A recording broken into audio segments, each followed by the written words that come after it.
time. We've got a lot of information to share in a little bit of time.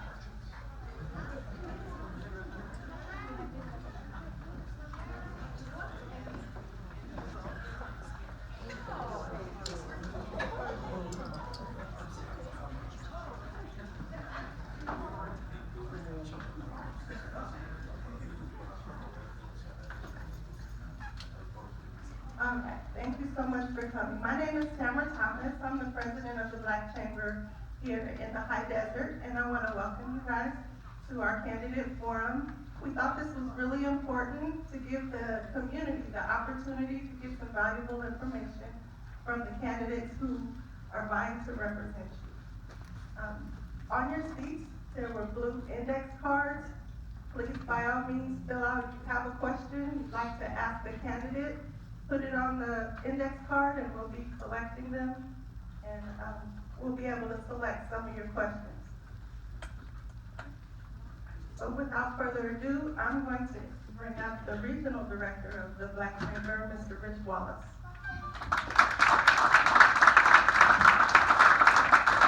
Okay, all right. I'm not going to be long, so we're going to keep this moving right along. But I need to do a quick presentation real quick. So if you guys just bear with me, we're going to give a plaque award to the Holiday Inn. Mr. Weston is here to accept it. And we're going to do this.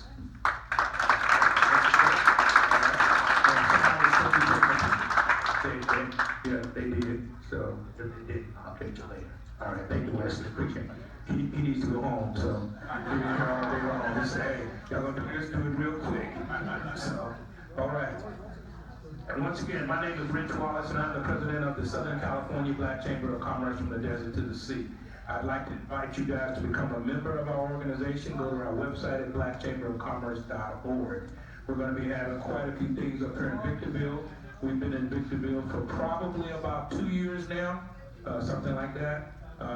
I oversee the chamber out in North Hollywood, two in San Bernardino, one in Barstow, one in Temecula, and one out in Palm Springs. So we have several of them, and once you become a member, you become a member of all of them. So a great opportunity for businesses to network, and we put on forums like this in different areas.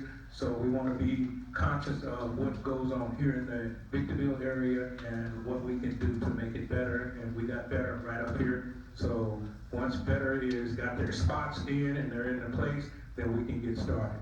So I am not going to be before you. I'm just going to introduce you to the moderator for the evening. Is that what I'm supposed to be doing? I did it. June. Oh, I'm sorry.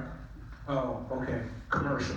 June 20th, we're having a business expo here in the Victorville area, but it's about acquisitions, buying and selling businesses. So if you're interested in a franchise or overtaking a business, they're going to have a lot of training. We're going to have some franchises up here, and we're going to talk to the city about what's available, where's the best place to put a new Taco Bell or a new car wash for these type of things. So that's going to be happening June 20th, and you'll hear more about that coming up in the Victorville area. And there's a lot of things that's going on down the hill and up the hill and around the hill, so go to our website at blackchamberofcommerce.org to get that information. Moderator for the evening is Ms. Johnson.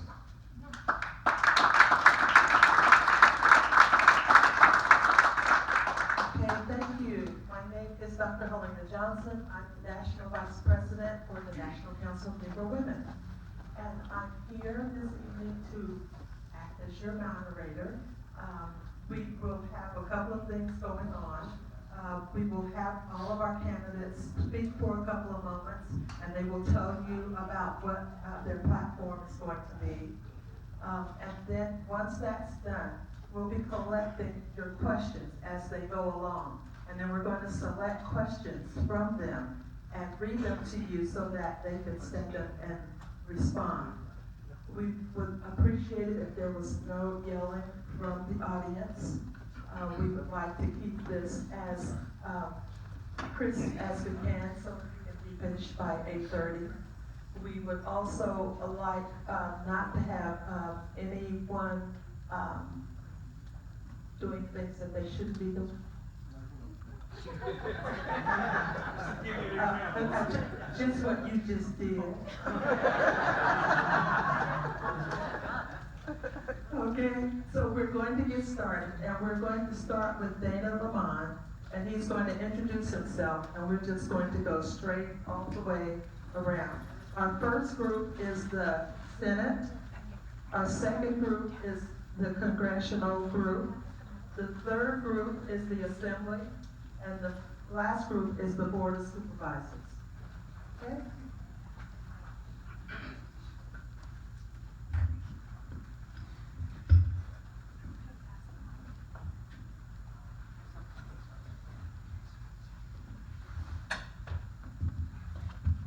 My name is Dana Lamont, and I'm candidate for State Senate. I am qualified to hold the position of State Senate and be your representative for the following reasons. I'm connected to the high desert. I have been a resident of Lancaster for 33 years. I am experienced as a listener. For 29 years, I worked as an administrative law judge, hearing over 7,500 cases. I am a experienced decision maker.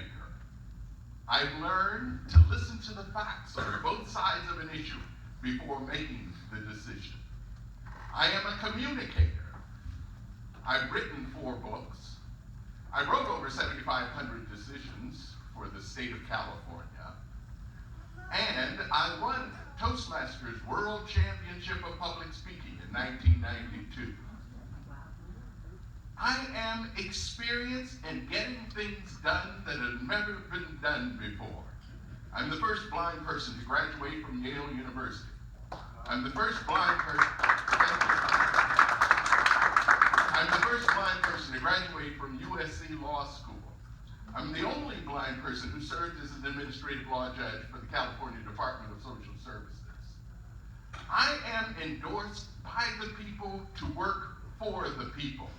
In fact, it is the students at the high school where I volunteer that asked me to run. I was content with being retired as a judge, and the students said, we think you should run and contribute your qualifications to our legislature and to our elected government. They want a restoration of their hope in our democracy, and it is my job to help them do it. I am Dana Lamont, State Senate, District 21. Thank you.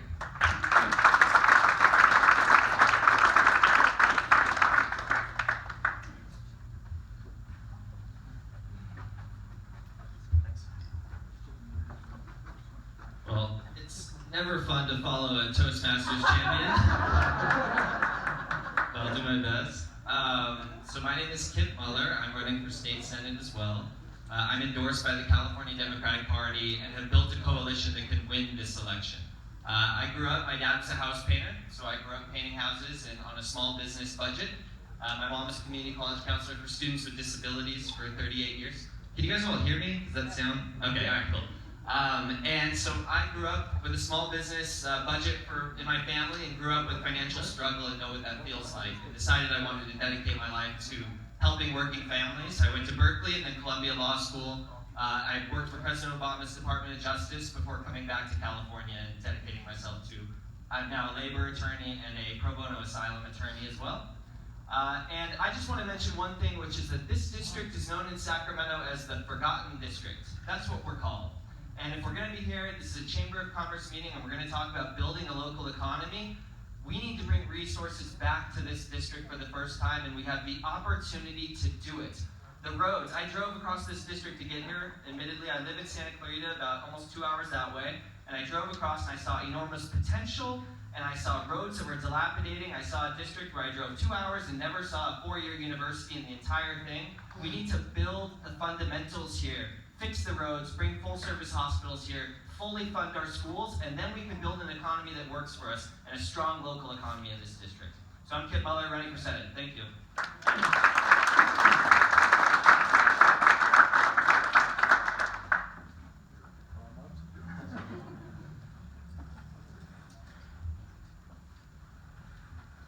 Well, good evening, everyone. everyone. I'm Jay Obernolte. I'm running for the 8th Congressional District. I currently represent you in the California State Legislature, as I have for the last 6 years. But actually, you might be surprised to know that I'm a small business owner. 30 years ago, I started a small video game development studio out of my dorm room at Caltech, and I've run it for the last 3 decades. Right now, I have 26 employees. They work in our studio in Big Bear Lake. So I'm deeply passionate about the issues facing small businesses in California. Do you know how many members of Congress there are? 435. Do you know how many members are owners of small businesses? 14. Is it any wonder that Congress doesn't understand the challenges that we face with small business in California? Does it any wonder that they keep putting burdens on entrepreneurialism and small business owners in this state and in this country? So with your help, I want to change that.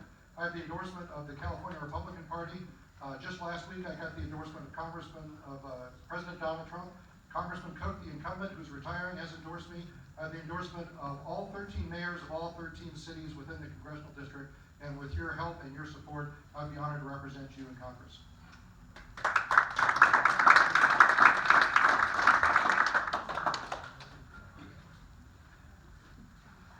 Hello everyone, my name is James Ellars. I'm also running for Congress.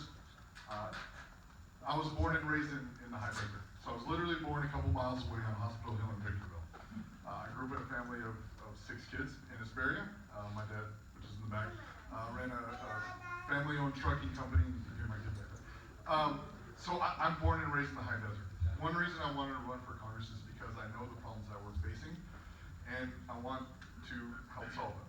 So, again, I'm James Ellars. I'm running for Congress, and I want to help bring solutions to our area. Like everybody said before, there are problems that we need to solve. There is no 4-year university in this area, which causes a lot of problems. I think 40% of people, of adults in the high desert, have an associate's degree, but only 18% have a bachelor's degree. That's a huge thing. If people want to work, they need education. We need to bring jobs to this area. We need to make it easier for businesses to be able to create jobs, get those business licenses, so that we can have more entrepreneurs in the area. There's a lot of other issues that hopefully we'll talk about. Another one's housing. I have a lot of friends up here that are contractors, and they say that it costs 80 to 100 grand when you're building a house before you even start physically building the house on permits and everything. So there's a lot of things that we can solve in this area. It's very doable, and I want to help you solve those problems. So again, my name is James Ellars, and I'm running for Congress. Thank you.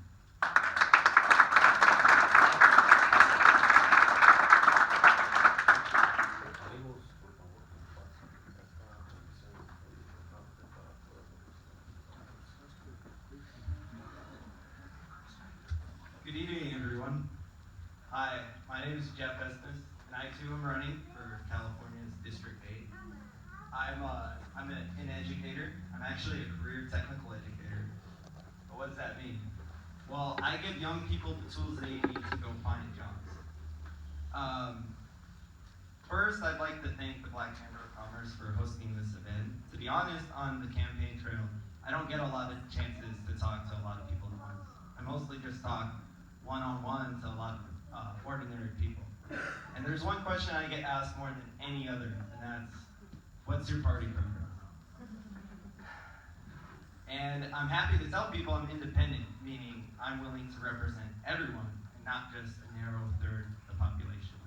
A lot of people don't have a lot of faith in someone who's not backed by a big conglomerate party, but let me put your skepticism to rest and inform you that a whopping third of registered voters right here in District 8 aren't registered to either political party, and that's why I'm running. I'm running because I believe we deserve better. I believe we deserve a different choice. I believe that both parties have disenfranchised and left a lot of people out of the equation. Sorry. And I believe strongly in a lot of issues that a large majority of Americans support, 2/3 even. I'm for paid family leave because I think we need to do more to close the gender wage gap, and I think we need to put working families in the right direction by allowing fathers, mothers, everyone, both parents, time to bond with their child. I believe we need to pass campaign finance reform. I believe we need to institute term limits on Congress because We need more transparency in our government, and we need representatives that respond to people, not to parties, and not to special interests or corporate paths. Thank you so much.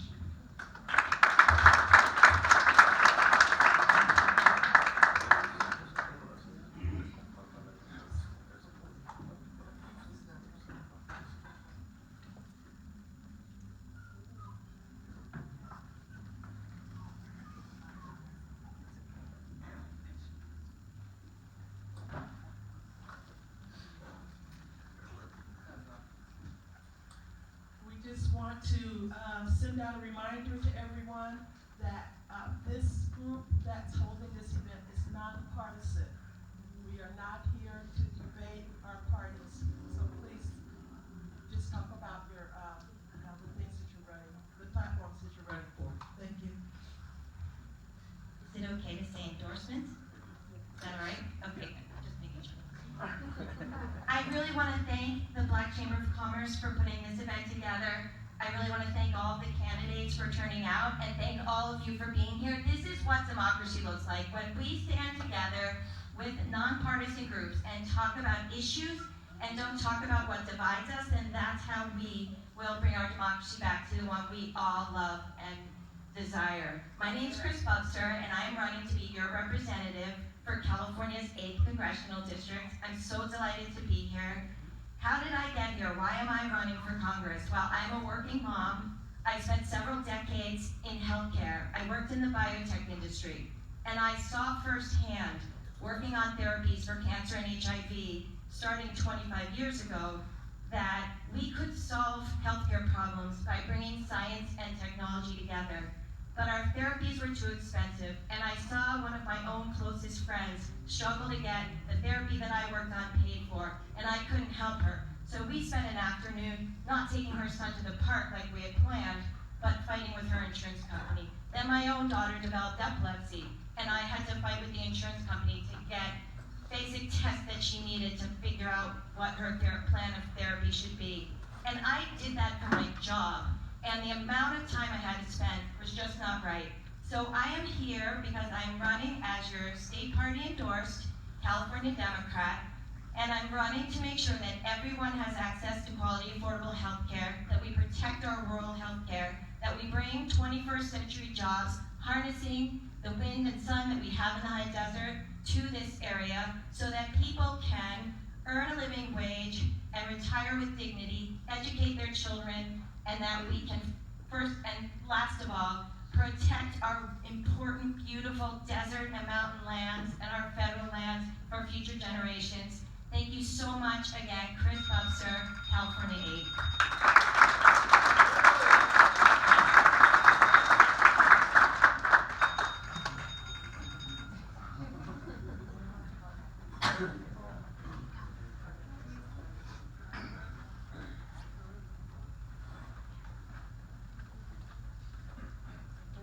My name is Bob Conaway.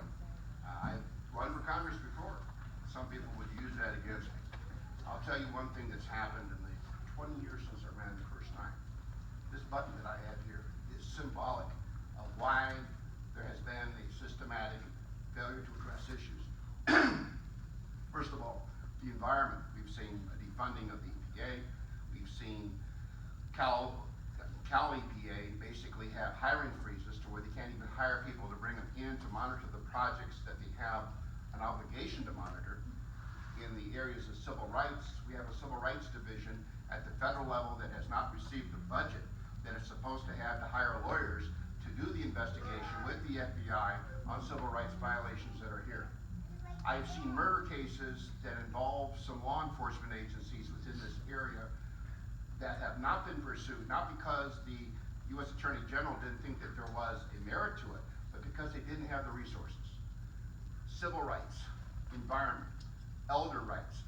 One of the things about elder rights, what are they doing to Social Security today with the budget that's being proposed? I submit that we need to pay back the money that's been borrowed from Social Security. It's a big issue that I have. So I think that we have an obligation here. The memory that I started, the focus that I believed in 20 years ago is come to roost. No priorities. I have fought for voting rights locally under the California Voting Rights Act. City of Hesperia went to an act district system. I did that pro bono because I'm an attorney. It's a civil rights issue. More people were empowered. I have gone to the wall with environmental issues with different pollutants or potential polluters, and I'm proud to say that I've done that pro bono. Groups come in and say that they're going to do something. I've been doing it, and I'll continue to bring that fight on civil rights, on the environment, on elder rights in the environment if I'm elected to Congress, and I would ask for your vote at the end of the day. Thank you.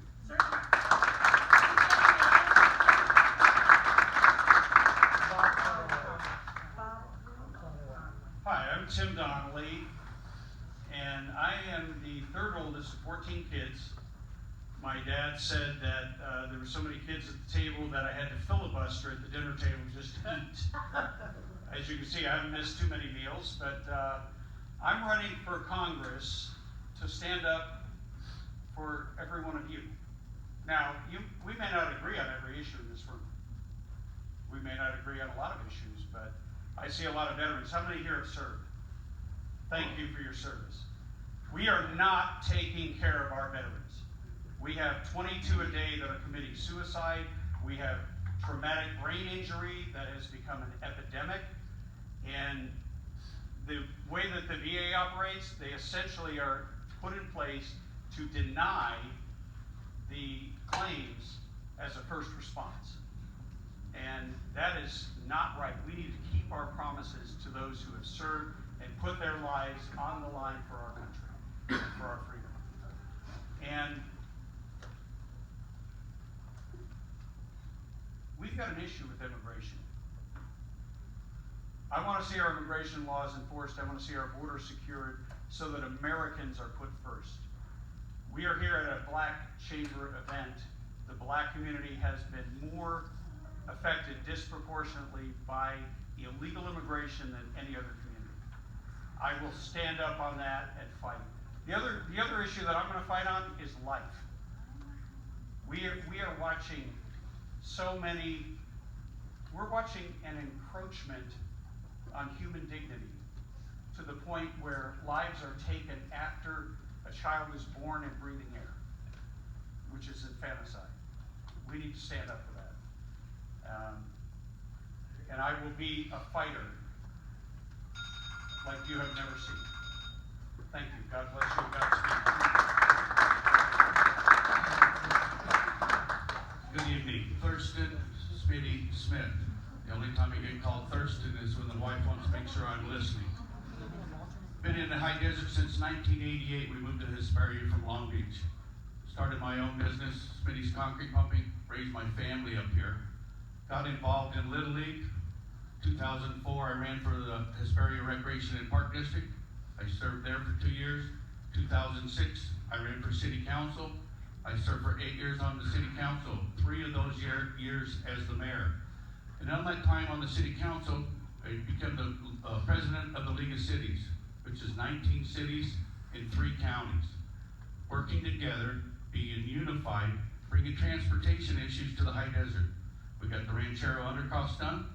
Victorville got the Nisqually Bridge. We got Ranchero at the I-15. Apple Valley got the bridge across the river. Working together, bringing issues to the high desert for all of us to benefit from. In my time as my small business, I know what it's like to sign in front of a check. Work hard. I know what it's to struggle on Fridays to make sure I make payroll for my employees and tell my wife there's not enough money for us this week. I'm gonna have to get out and work harder to make everybody else come together. My time on the City Council, we always had a balanced budget. All the reserves were full, so I know what it takes. We only can spend and live within our means, just like me and you and everyone else in this room has to do. If there's not enough money to spend, you don't use your credit card. You don't go into debt for the future. You live with what means you have right now. With your support, and I thank all of you being here this evening, I look forward to the questions. I'm going to get out before the bell goes off.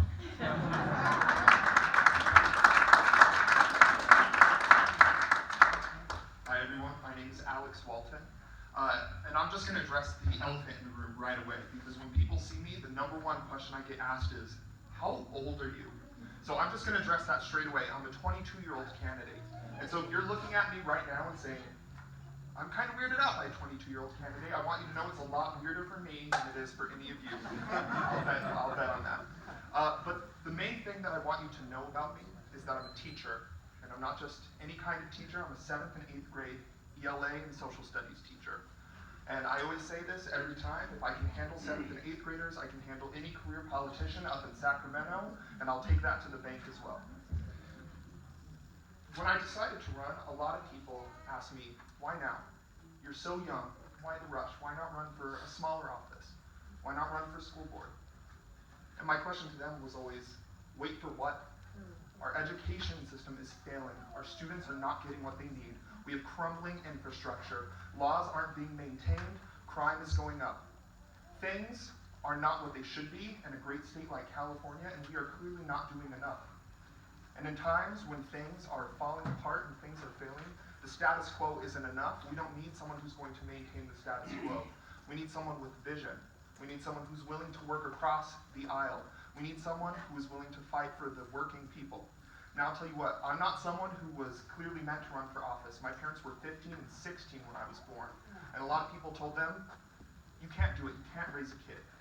I just want to say that they recently celebrated their 22nd year of marriage, so they absolutely can do it. I was the first in my family to go to college. I'm running because most of the people in this district are not getting the representation that they need. We don't need the status quo. We don't need career politicians. We don't need people who are only going to work for the wealthy, the powerful, and the well-connected. We need someone who's going to fight for everyday people, for the teachers, for the firefighters, for the union members. I'm that guy. Again, my name is Alex Walton. I'm running for California State Assembly.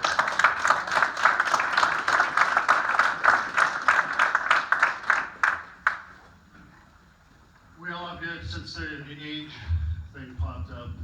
Just add 40 years. That's where I am. My name is Rick Herrick, and I'm running for the assembly position. One of the issues that keeps coming up, because I'm the mayor of the city of Victorville, and this is my 4th term doing that, about 14 years on city council, and before that I was with the Department of Water and Power and president of the Chamber of Commerce. I currently sit on the fire board, and my wife is also on the school board for the district in Victorville. And I wish I brought a dog. But with all that said, the thing that keeps coming up for our town and for this region over and over again is that there's a real lack of respect for this region in Sacramento. There's always the one-size-fits-all way to approach things. It might be perfect for, say, Los Angeles, might be perfect for San Diego, but apply it here in the high desert and the mountains, and it just does not apply well. You take, any number of issues, including the accessory dwelling units. It just does not work here. It might work in these other towns, and that's what we find over and over again. So in Sacramento, we really need to have a strong voice, and it's not going to be one who can raise their voice the most. It's going to be one who's actually going to be smart enough to get in there and do what is best for this community. And that means working with all sides. It is not going to be an easy job. People have asked me why I'd want to do it, and I question myself over and over why I'd want to do it, but it's because of dedication to our community. Our community's here. That's the reason why I want to do it. So with that said, again, my name is Rick Herrick, and we appreciate your vote, and thank you very much for the invitation. I appreciate that.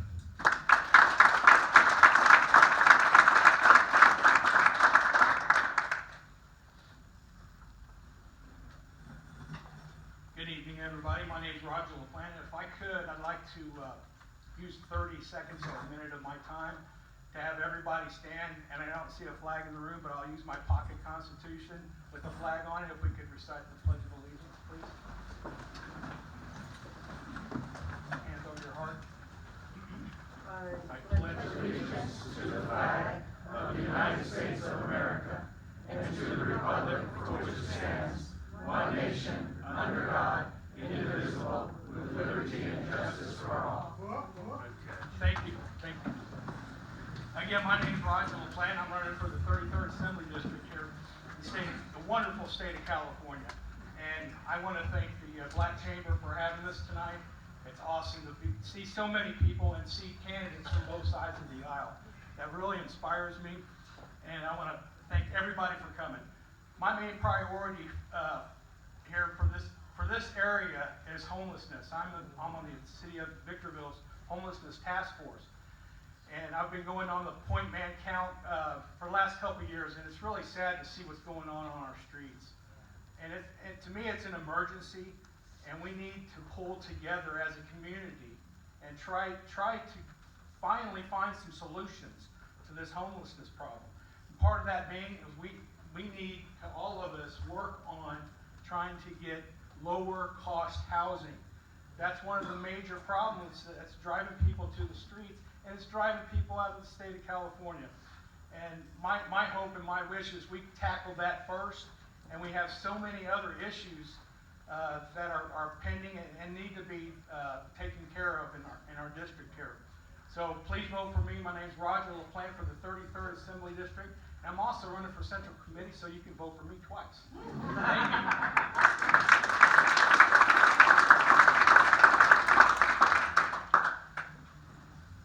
you. Good evening. And thank you to the Chamber for having this forum, but most importantly, thank you for the audience for coming out, because this symbolizes the start of change. And that's why I'm going to Sacramento. Because if you've been a resident of the high desert, as I have, I've only been up here 10 years, but for far too long it's been neglected. I come from an area, I come from down the hill where there's resources. We have Boys and Girls Clubs, rec centers, we have living wage jobs, something that we don't have up here in the high desert. And I'm going up to Sacramento to change that. California is the 5th largest economy in the world. Speaking to Betty Gee, she said we have over $60 billion in reserves. There's no reason why we should be having the homeless issue. There was $1.5 billion just allocated for homeless. We could do a lot better, and we will do a lot better. I need your vote to send me to Sacramento because I will fight for our district. There's over 400,000 people in this district, and only 3 operating public pools where the weather is over 100 degrees in the summer. That's not right. We need to make things right. We need to bring the resources from Sacramento. Again, for far too long, we have a neighboring assemblywoman that brought in a fire truck for our forestry. That's wrong. We have our neighboring our congressman that brought over $10 million to the county. We need to do better for ourselves. Again, 30 seconds. My name is Socorro Cisneros. Vote for me because we definitely deserve better up here. Thank you.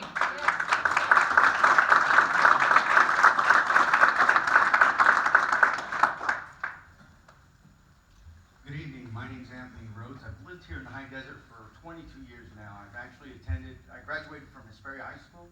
I attended UC Riverside, Arkansas State University. I'm pursuing my doctorate in public administration from Cal Baptist University. That's not to give any credentials or throw names out, to show you I'm used to working with large debt, and that I'm not afraid to go and fight for it. I'm always going to, I guess my platform is to say I don't want to blow, I don't want to come up here to tell and sell dreams and hopes. I come here to empower the youth. I teach at Alonzo Elementary School District, and I say planting the seeds for what's now, what we're doing now for the future. And the reason I say that is I'm very strong in my spiritual beliefs, so I know that nothing on earth is going to touch me, and I'm fearless because He is watching over me. Therefore, I come to support, I come to push the new ideas and bring and foster those new ideas, and not only our youth, but you as well.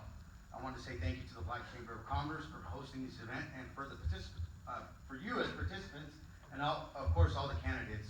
I think that speaking with the public, we've been talking a lot about transportation. You know, we have 80,000 vehicles that come just from the high desert down the hill that are commuting for their jobs, but yet when it snows or it rains or there's a bad accident, where's your positions for your work? Does your work give you an extra day because they say, hey, it was snowing up there? They don't. It's 3 days. Maybe you're on your probationary period, you have 3 days, and that 3rd day, the 4th day, is that day it snowed.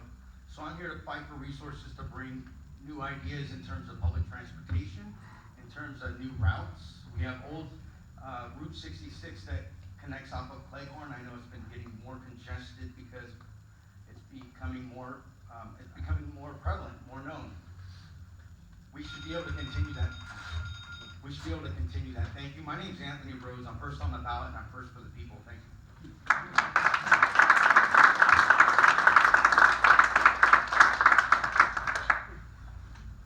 Hello everyone.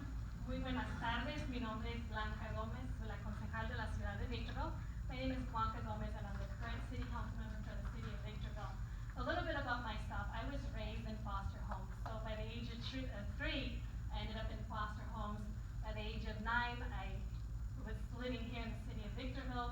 So I've been here for over 30 years now. I ended up getting pregnant at the age of 14. Got emancipated at the age of 17. Was never into politics ever until I started to make amends and started to realize that I had a voice. I had a strong voice as a female. And so I started to work that. And when I ran in 2016 and I won an election, I said, you know what, we're all capable and we have that resilience and we can make it and we can do it. So I decided that the same thing is to open up the venue and run for assembly and let people know that they can do it too. It could be quite costly, but I think we can all do it. Instead of just sitting on our seats and thinking that person over there is going to do it or that one, I said, you know what, let's open up the pathway. And that's what I'm doing here, trying to open up that pathway. So I graduated with a bachelor's in linguistics.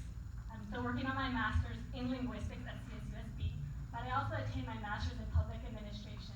Because in city council, it became very difficult. My administration closed the door, so I figured, you know what, I have to get educated and come up with how to help my community. So I did, and as my partner over here, my colleague as he is, we're both working on a doctorate in public administration because it's been very tough. I know Mr. Obernolte is working on his as well, and so I'm proud to be here in front of you, and I'd like to send this message also in Spanish, if you don't mind. Lo que quiero decir a la comunidad es que nosotros estamos aquí para abrirle a usted el paso, para que usted sepa que nosotros tenemos la fuerza. Nosotros estamos aquí juntos.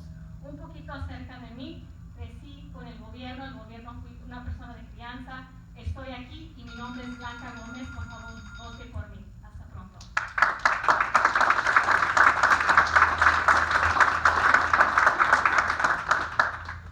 Thank you. Good evening. Thank you to the chamber, and thank you to the audience and to every member that is here to represent us in our positions that we're seeking. My name is Marcelino Chico Garza. I was born in the great country of Texas, and I joined the United States Army in 1972. In 1975, the Army brought me to California, to the West End in Ontario. On a trip to the canyon, the Grand Canyon, my family and I stopped in Victorville like everybody does on their way after they passed through that Cajon Pass and the traffic there. And so I looked at this country here and it reminded me an awful lot about Texas. It was big. There was about 70,000 people at that time. I understand that right now we're pushing around 450,000.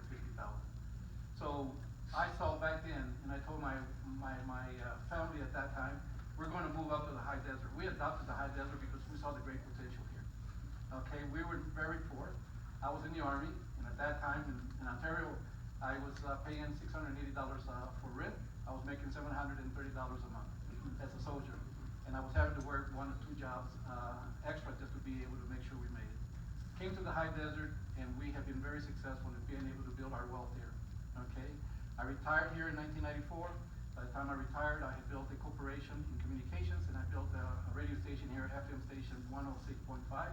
It used to be Kicks 106, the best country mix. Okay, and so I've been involved from the day that I hit the high desert in 1977. I've worked with every sector. Right now, I've worked with and have with 4 superintendents for San Bernardino County Schools. My job when I was brought in was to be able to help create an alliance initiative of being able to bring the sectors in the community that could come in and be an alliance to education to be able to help us be able to close the gap in education for everything, academia, for CTE, the career technical. And so that's what I've been doing for 22 years. We brought several thousand people into the alliance. And my work has been to work with every organization possible, and hopefully, if I get elected, is to be able to build on the leadership that will be present at that time, to bring all the resources that are needed to be able to keep this desert growing in the right way and to address that traffic that we have in the Cajon Path. Homelessness, I work with it and have been working with it my entire life. And so thank you very much. My name is Marcelo Chico Garza. I hope you can give me your vote on the 3rd of March. Thank you.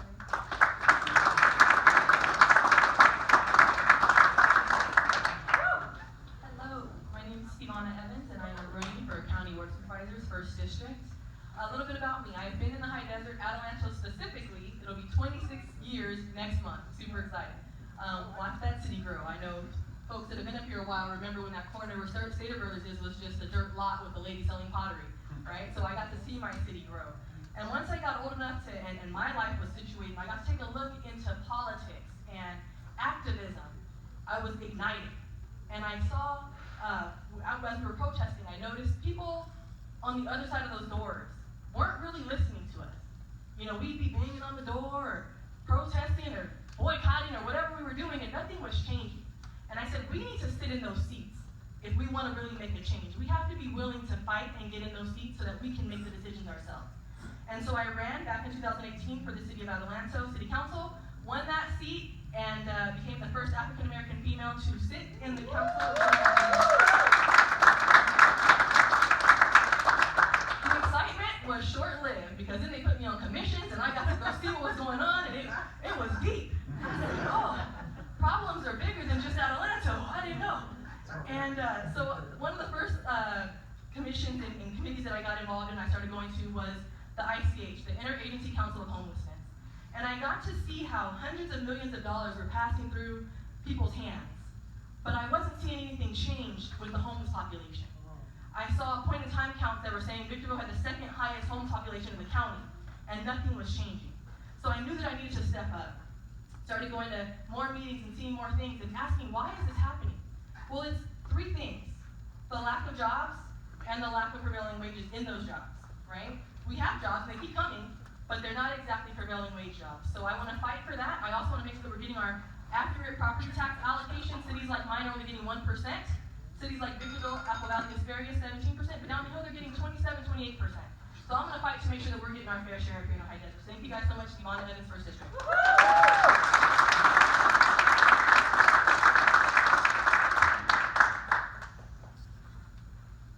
We'd like to thank everyone who has given you their platform today, and we have quite a few cards up here with questions. We've got some more cards over here that need to be collected. If you have a card with a question, raise it up so that someone can come and get it from you. And we're going to start to ask these questions, and each of the candidates will have a minute and a half to answer. So we may have more than one person in an area who wants to respond, and we will give them that. Everyone but Chico talk.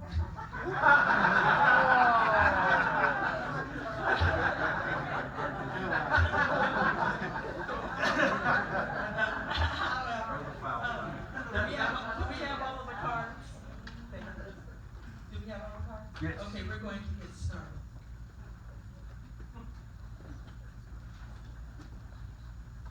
Our first question is for the Senate. How would you address what some call the overtaxing of the middle class?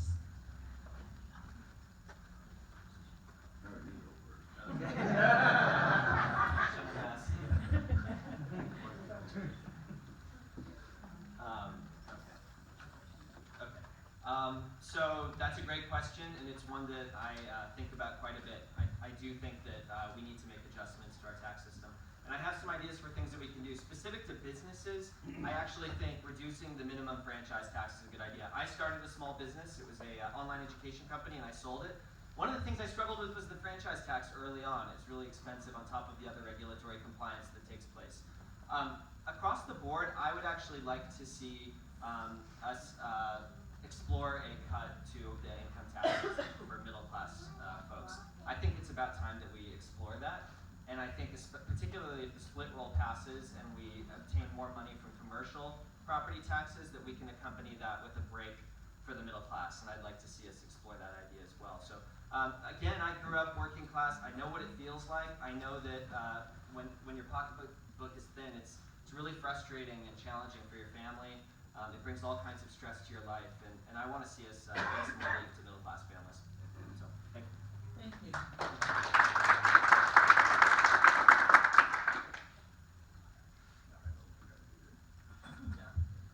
I think the way to address middle class overtaxing is for us to look at a tax system that requires people who are getting the greatest benefit out of the resources of the state to have to pay for those benefits. Right now, we have a situation in which it's quite reversed. The more that you have, the more ability you have to escape paying for what California has to pay for. I mean, we talk about cutting taxes, and I understand that because all of us pay more than we want to pay. I mean, take anything where your mortgage company, your gas company, it doesn't matter what. If you say, should you reduce? Yeah, you should reduce so I can keep more in my pocket. But look at what we get as resources from the state and determine which one of those do you no longer want to pay for. So we have to look at that first. What is it that we want to make our state the beautiful state that it is? And then who's benefiting from it and require them to pay their fair share of it. The other element, and it's one of my 6 pillars that I stand for, is efficiency. We have to make sure we don't have waste. We had a young lady talk about stopping. That's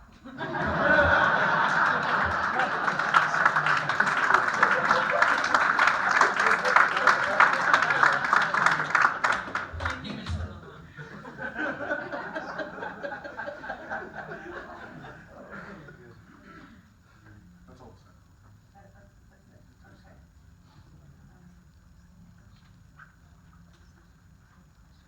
Okay, now we have a question for Congress, for the congressional folks. What have you done to uphold the civil rights of another person?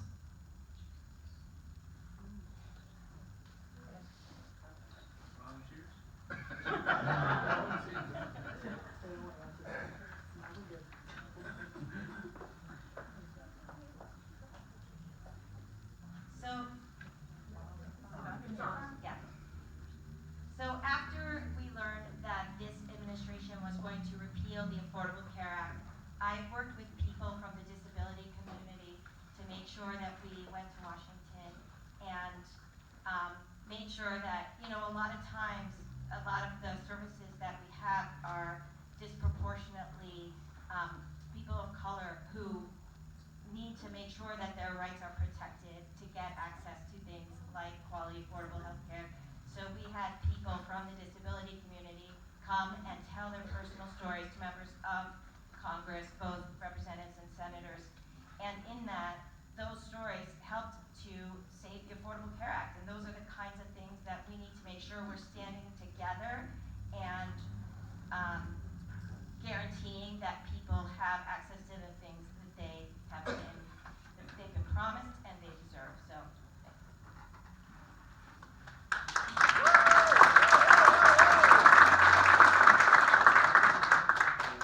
As an attorney that does civil rights litigation, I have personally written letters and lobbied and have encouraged, despite some very nasty things being said about me and some of my people that I work with, to comply with the California Voting Rights Act. Snow Line School District, Hesperia School District, Apple Valley School District have all conformed to the California Voting Rights Act by going to bi-district systems, which means everybody in this room can vote for their candidate from their neighborhood, as opposed to an at-large system which discriminates against people of modest means. That I personally have been involved in. I was counsel who got the largest verdict for a parent of an adult child in a wrongful death shooting case here in San Bernardino County, the Archibald case. My client's son was summarily executed by a law enforcement officer, a 2-tapper to the chest after he put his hands up and said, "No more." There was No fighting, no weapon or anything else. So yes, I've been in the breach. I've been in the breach for people. And breach does not mean necessarily a gun breach, although I've been a Marine and I understand what it is to keep your breach clean. But you want to know something? We need, at a federal level, the government to do something, and that's what I pitched it before. But that's just some of it. I've stood in the breach for civil rights issues as it relates to poor communities being exposed to environmental hazards, nursery products. That's an example of that.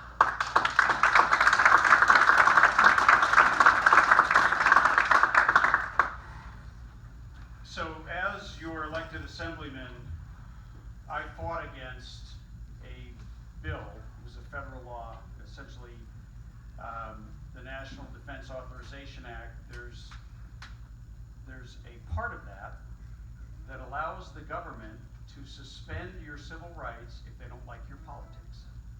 And I'm pretty sure they probably don't like my politics, and maybe they don't like some of your politics. And if they consider you to be a terrorist, and they have a very weird definition of that, they did a study in 2011 and came up with 4 groups. The number 1 terrorist threat to the United States would surprise you, is returning veterans in their calculation.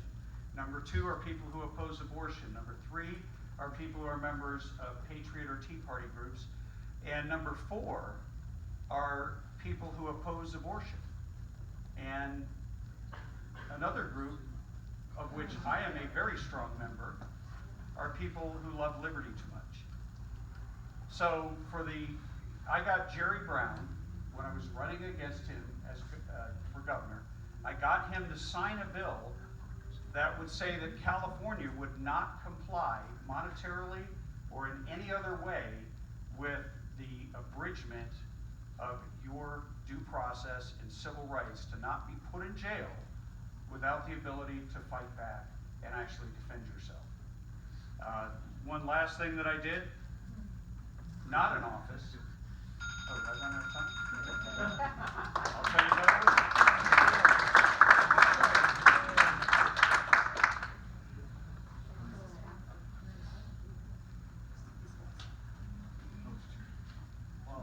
Thank you for the opportunity to answer this question. I'm not sure if I have experience specific to politics or to widespread issues, like some of the other candidates. I think those are good things. I'm not saying they're not. But I do have specific life experiences as it pertains to people and their rights. As I mentioned before, I'm a career technical educator. I teach auto shop. And I get a lot of students that have what's called an individualized educational program. A lot of those students are in those programs because they don't learn the same way that other students do. And many times I have to advocate for those students because those students won't fit into the educational box that a lot of the teachers want them to fit in. Those students are different and they grow up to be different. And in high school, it's a critical point in their lives where they need someone to stand up and say, hey, this student learns in a different way. I'm going to give them alternative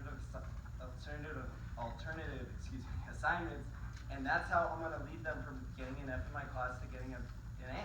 I think we need to do a lot more of that economically for people instead of just paying subsidies. I think we need to do a lot more to help people help themselves. So, because not everybody will fit in our box, not everybody will get jobs or contribute to the economy the way we think they should. I think we should be more creative in how we provide that to everyday people. Thank you so much.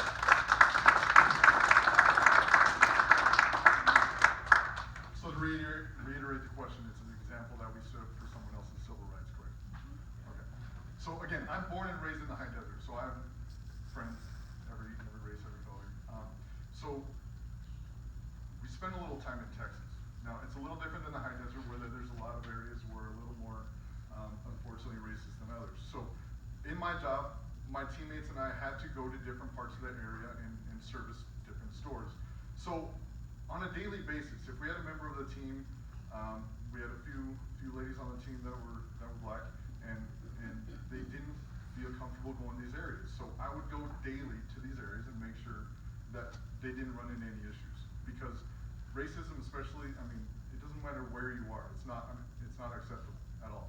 So anytime that occurs in my life, personal life, again, this is my first time running for office, so I don't have examples specifically from running for office. But anytime that occurs in my personal life, I try to stand up and make sure that first the people that are trying to initiate it know that it's not right, and to stand up for people and make sure that their value is known and that there are people that will stand up for that.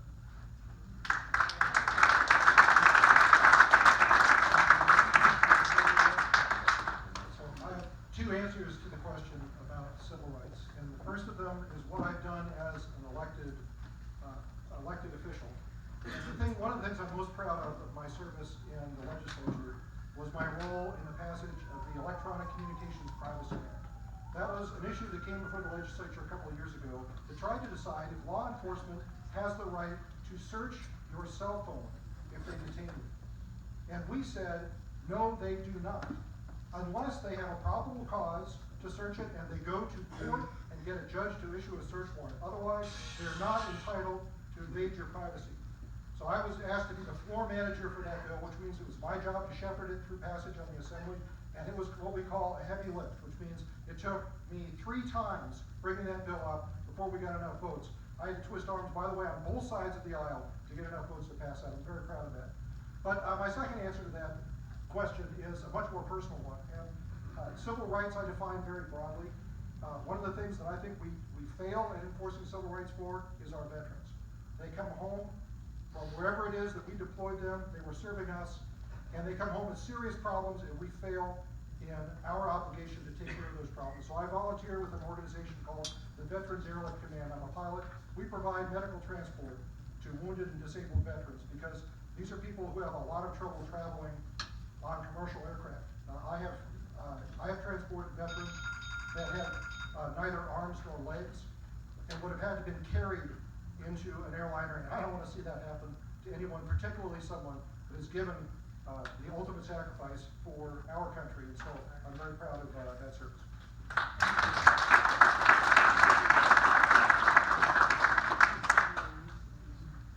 We're going to move over to the assembly group now, and the question is, what issue would you vote to change state funding on?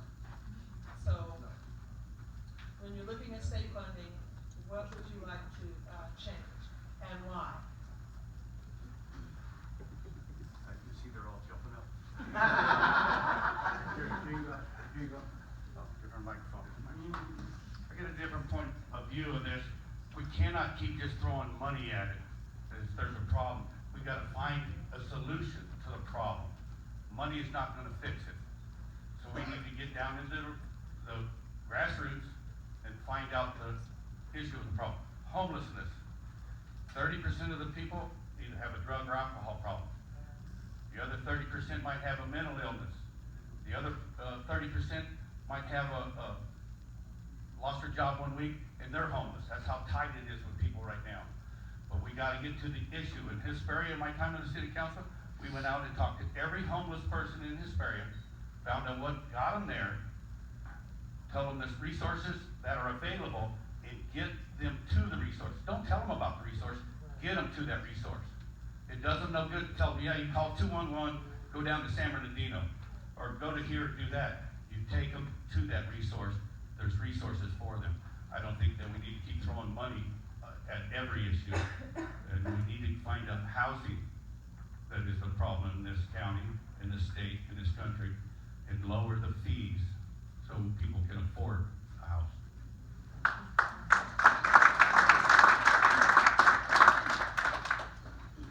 So I think the first thing that I would look at is education, right? We all know that Prop 13 really had a great impact on our education budget. But more than just, I'm not a fan of raising taxes. California is the second highest taxpayers in the nation, right? We're only second to New York. We really need to look at where we're allocating these funds. We need to impose taxes such as oil extraction tax. That's something that's not tapped into, and Texas does a good job at that. So there's lots of different things that we could get money and that we haven't looked at or are not being tapped into. But education is a priority. We need more pathways in education to kids, right? Pathways to living wage jobs, to apprenticeship programs. Not everybody goes to college, and we need to offer more options. So education would be one of my priorities as far as funding. Thank you.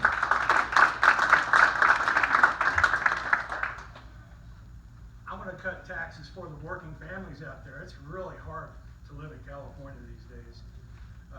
I think we need to reestablish a fair tax program.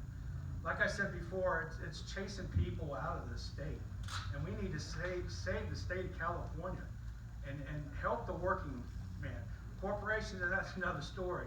I'm sorry, they can afford to pay a little bit more to help our way of life. So that's what I would do.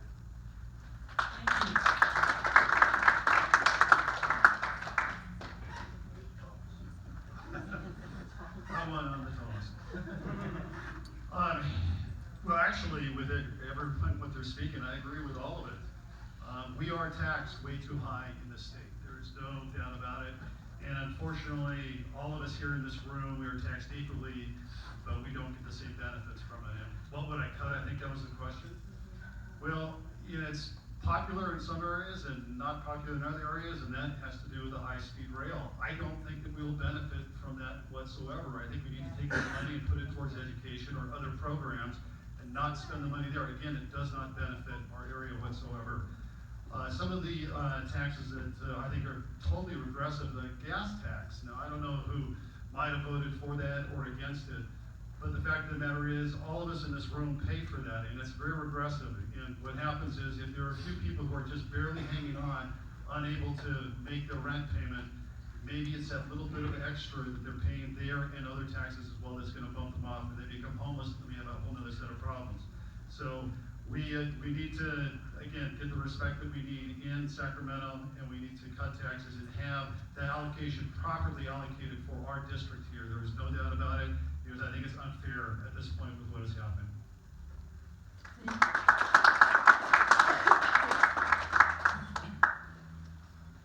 I think the way we become more effective with our tax dollars is through education. Education on every level. For example, when we talk about the homeless and bringing services, we should be bringing the services to them.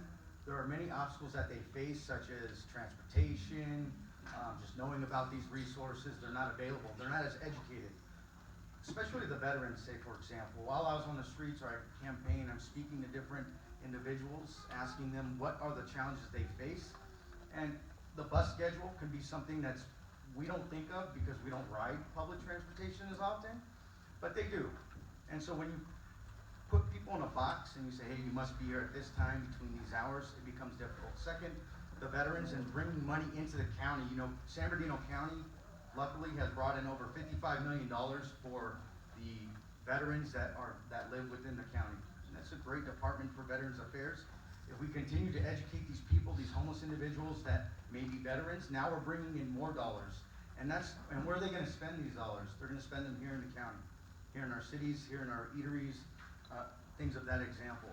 Second, I would definitely support a school system, a university, because the university also drives economic opportunity. But I guess ultimately what I'm saying is, when you look at your bank account and you're looking at how your dollars are allocated, you can see very easily the electronic transactions, how they transpire. People have asked me, why can't we have a system like that for our tax dollars, so I know exactly where my tax dollars went on an app. Thank you. Thank you.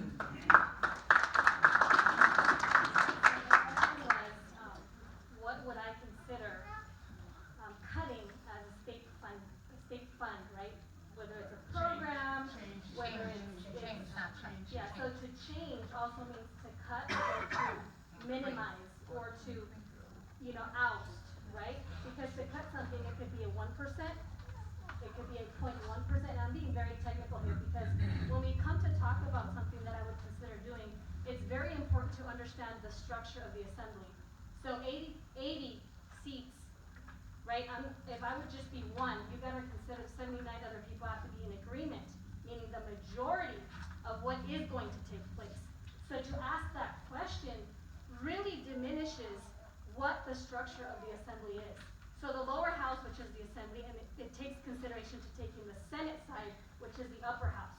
So I can probably say I would consider probably doing this, this, and this, but it would minimize the importance of you to understand that we have to go out to the people and consider what are the difficulties in that time during the moment that we're suffering whatever we're suffering. So for instance, in 2008 we had a recession, didn't we? And so we weren't thinking about doing furlough days and cutting any kind of work or any wages. However, that economy forced not only Congress, state and local municipalities to take quick action to subsidize a lot of programs that were going to be lost. So I cannot say which one because of the structure. It's just not one person. Thank you. So I think one of the problems that I've seen habitually in politics is that we are reactive rather than proactive with our budgets. So we're willing to talk about the issue of homelessness, but we're not willing to talk about mental health. We're willing to be tough on crime, but we're not willing to address the school to prison pipeline. We are dealing with these problems once they are way more expensive than they need to be. So as far as what I would change and how we allocate funds, let's talk about education specifically, because 80% of the people who are in our prisons are people who dropped out of high school. The biggest groups being English language learners and special education students. We are failing our most vulnerable students. I would pour more funds into early childhood and special education to make sure, rather than spending money on people once they're in prison, spending it while they're in school so they can go out into society and be more productive, be taxpayers and benefit the community. We also need to talk about the value of human life. I would also invest more, and this isn't a popular opinion in my party, I would invest more in comprehensive sex health education. And the reasons for that is because it lowers the rate of STIs and STDs for our children. It lowers the rate of teen pregnancies. These things matter. We need to address the problems before they are costing us 4 or 5 times more than they are originally.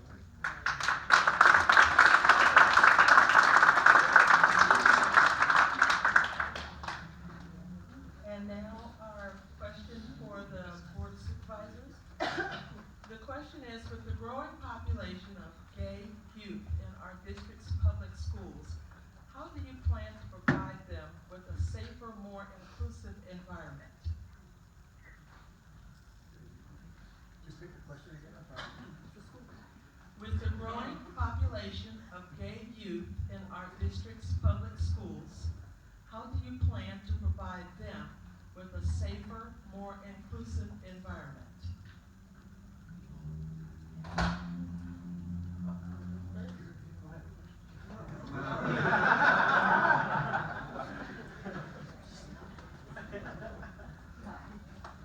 Other than I would be able to, say for instance, I think that's an issue that education has to address itself, for one, and they have to be able to move that through the legislative process to be able to get any kind of a change of law that is going to be able to mandate that schools are meeting those mandates.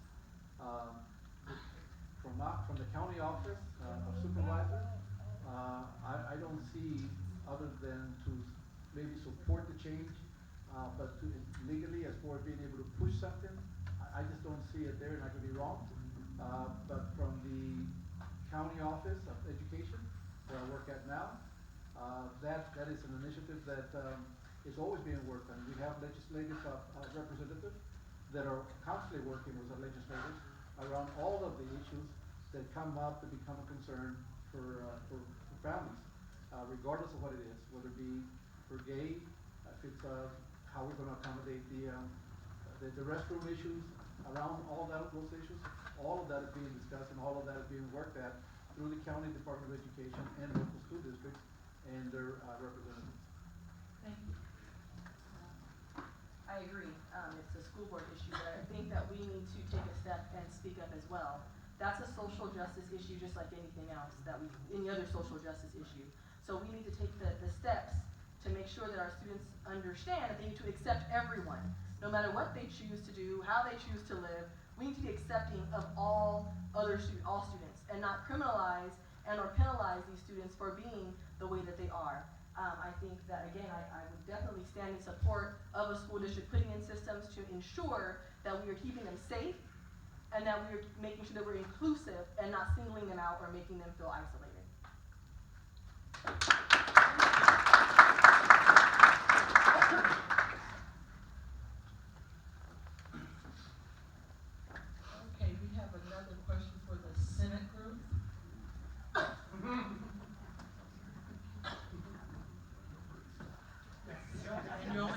minute this time. Okay, the question is, how do you intend to hold nonprofit directors accountable for funds awarded to them for homelessness services? I believe that our homelessness problem is a national problem, and it should be addressed nationally. So when you talk about holding nonprofits responsible for the money that they get, I would say that we would have to create a system here in the state, since I'm talking about state senate.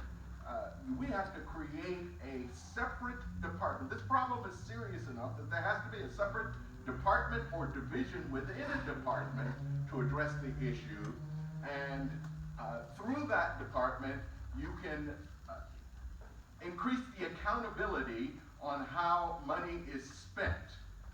But as was said earlier, you got to figure out what are the bases, what are the causes. It's a complex problem, and that's why I think you have to address it by having a specific bureau or division of the state working with the issue, and then they can watchdog everybody who's involved. Thank you.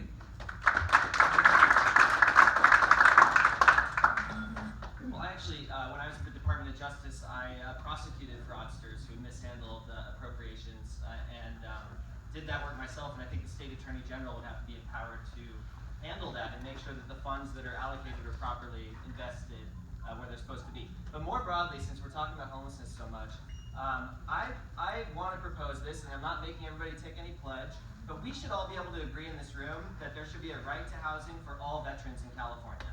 All veterans.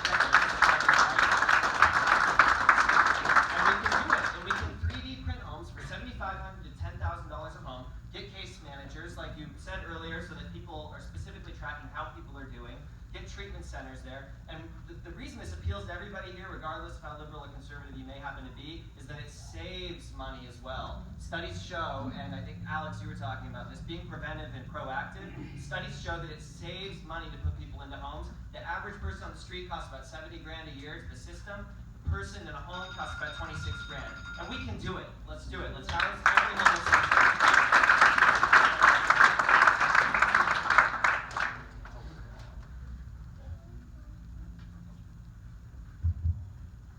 The next question is for the congressional group. Will you advocate for a veterans hospital in the high desert?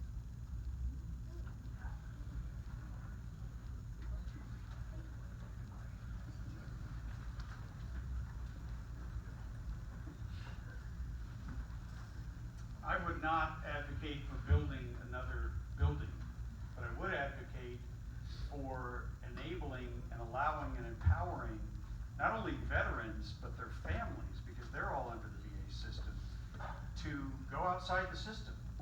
Why do we need to build a structure and build a building when we might be able to get them services anywhere at a facility that already exists, rather than have them drive all the way down the hill, park in that massive parking lot, walk all the way up to the front door? It would make a lot more sense to give them the ability to go to a service that is near them, that already exists, and have the federal government pay the bill.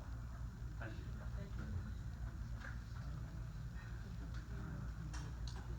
So I'm gonna go a different route, just because our hospital's already super backed up anyways. Especially since it's the veterans as well as their families. I mean, obviously they've already given up enough as veterans.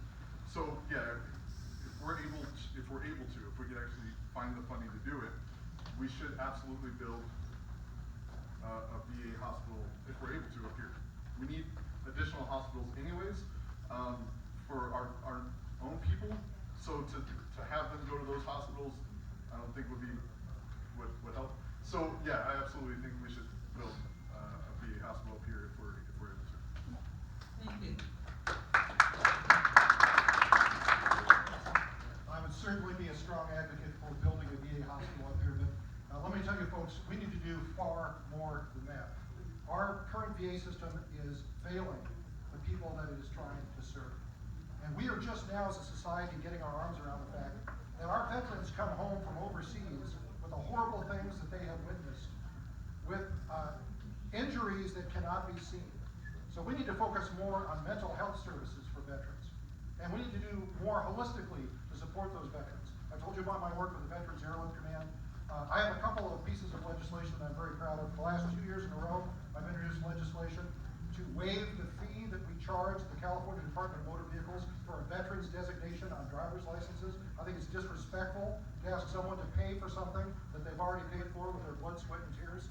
And this week, and you're the first to hear it because we're introducing a bill this week that's going to make it easier for military spouses to get teacher credentials in California. Because quite often, they come with their spouses that are deployed here, and we have a teacher shortage here in California, and yet they struggle because our credentialing system doesn't recognize those credentials from other states. So we're going to be introducing that this week.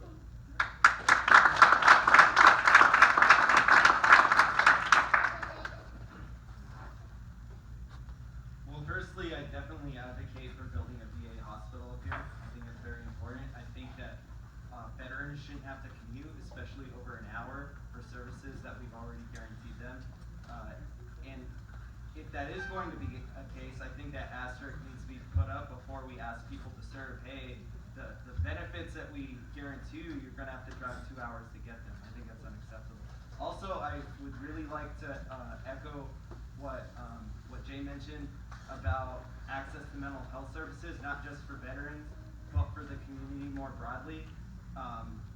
Especially for veterans, I know firsthand the effects of serving and the effects of serving in war, what that does to not only veterans, but to their families. And then also just anybody who needs access to mental health services. I think you need to broaden that because it's a program that will pay for itself. I believe that issue is also what contributes so heavily to our homeless epidemic, especially here in the high desert. Thank you.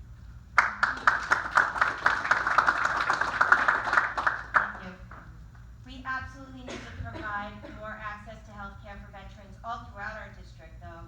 I think we also need to remember that our district goes all the way to the top of Mono County, and there are veterans throughout our entire district. I have a quick story to tell.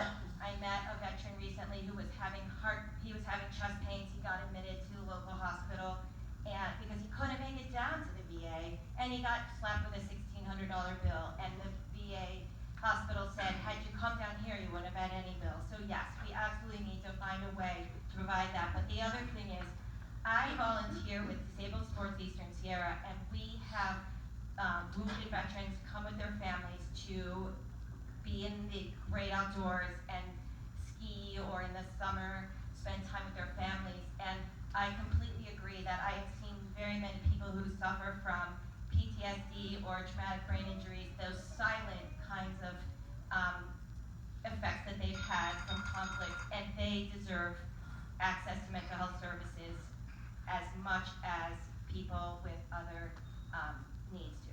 Thank you. Thank you. The answer is simply yes, and I'll tell you a few funding barriers. California has voted for a number of veteran initiatives where we have billions of dollars sitting in state coffers right now that haven't been used by the Assembly, okay? And that's a problem. You know, we're asking the federal government, after you, the taxpayers, have agreed to a bonding initiative, to spend money without any accountability for what's happened at the state level. That's shameful, okay? So number one, yes, we need a hospital. Two, we need to recognize the demographics. We have moved all the vets who can afford housing into inexpensive areas, but yet their medical care is down at Pettis. That's insane. That's insane. That conflict has to be resolved, and resolved yesterday. 40% of the homeless people, males, in basically the Lancaster Palmville are Vietnam-era vets. They're Vietnam-era vets. That's a shameful statistic. And what has been done by the current administration? Zero. So we need a dialogue with the state and federal government.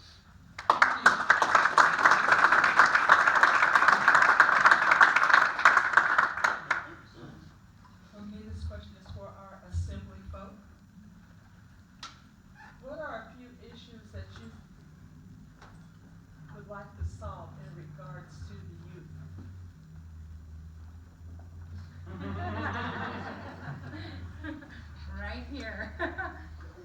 So, the youth, right? I mentioned earlier that we don't have resources. We don't have rec centers. We don't have boys and girls clubs. We have nothing for our kids to do. I remember when I first came up here, I was like, what's going on here? There's nothing for, I came up with 2 girls that were still 12 and 15.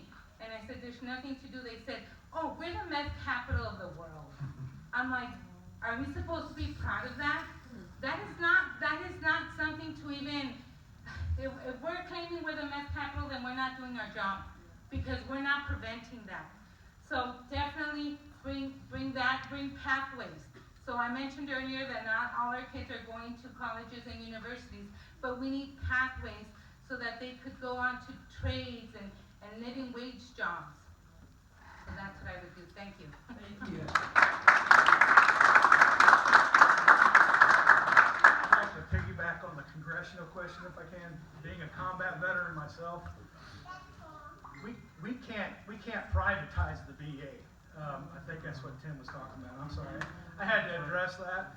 We work too hard. Men and women have died on the battlefield for our Veterans Administration, and we can't pass that over to greedy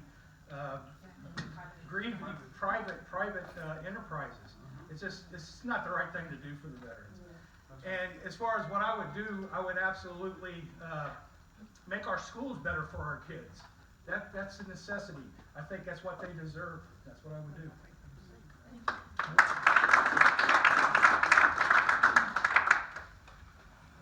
I think what we're to better prepare our future for our youth is to prepare them for the jobs of the future. Our children already know the technology. We were familiar with it with our grandparents when they'd ask us to set the time on the VCR. Okay? Just no different now. The technology has just advanced that much more where the children are able to use everything that they have to the utmost, and you're like, what are you doing over there? We need to change the education system. Instead of being the teachers teaching this outdated information, we're becoming more facilitators, just guiding them to the answers or where to find the answers because they already know where to find it. If your kids are already Googling and YouTubing everything they want to know, this present time. So I run a GPS fleet tracking company in tech and telecommunications, where I prepare and partnered with the local community college to begin educating these people so that we can prepare them for remote employment, employment that doesn't require having to travel to a job every day. I think that's how we prepare our future. Thank you. So the way I would initiate something like that for our youth is definitely to strengthen the current programs that we have through collaboration and partnership. Definitely bring in more of the K through 14 education system. The way we work in our lives and in our systems is we're not silos. We work with other people. So opening up the collaboration and the partnership with nonprofit, for-profit, and the 3 Ps, right? That really initiates that our children, once they're getting out of their high school, they're not only going into an internship where they're volunteering for free and then not having a job, but those contracts or MOUs become strength for the child. When the child gets out of that educational field, the child has an immediate job that is waiting for them. So it's my understanding that the more we come out with nonprofit, for-profit organizations and private organizations, we need to start making the collaboration. We need to start making that bridge gap smaller because our children are getting out of the school system, but they're not having their jobs right then and there. They're waiting.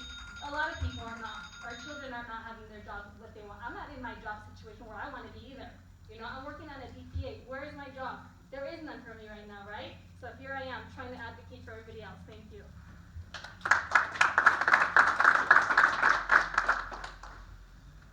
Through being the mayor of the town, I've actually worked with different groups with community grant programs. And that's really where the empowerment comes from, is the community itself. Now, fortunately, we've had money in our coffers that we could then give to these different groups to assist. But on a state level, I think that needs to be expanded.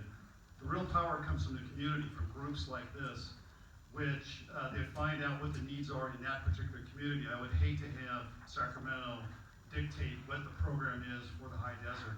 In the community that I'm in, it has to do with Parks and Rec, which I was on that board as well.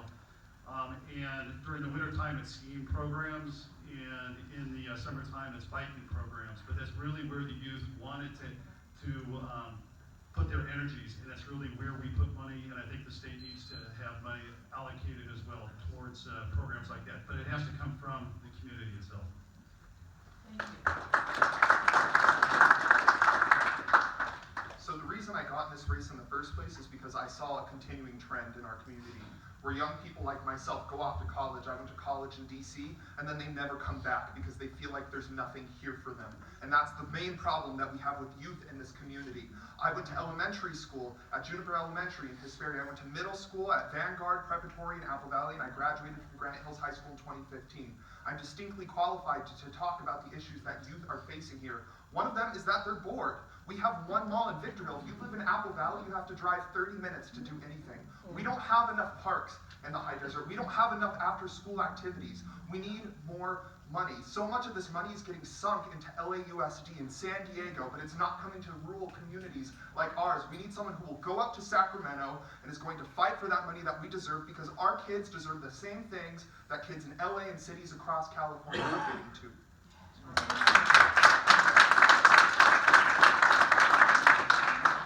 My time on the Park and Rec board in Hesperia, we rebuilt Timberlane Park, Lime Street Park, redid Live Oak Park. There's not enough field space, enough that we reached out to as a business owner, I reached out to my fellow business owner, the concrete company, the fence company, framers to come and do work and donate their time to the community. If you reach out to a business owner and you tell them what their money's gonna go to, they will definitely give the resources to you. That's what we need to work out for the kids. In my time in Hesperia, we were doing the swimming pool, they shut it down. I went to the pool company, said we needed new filters, we need a new pump, $500.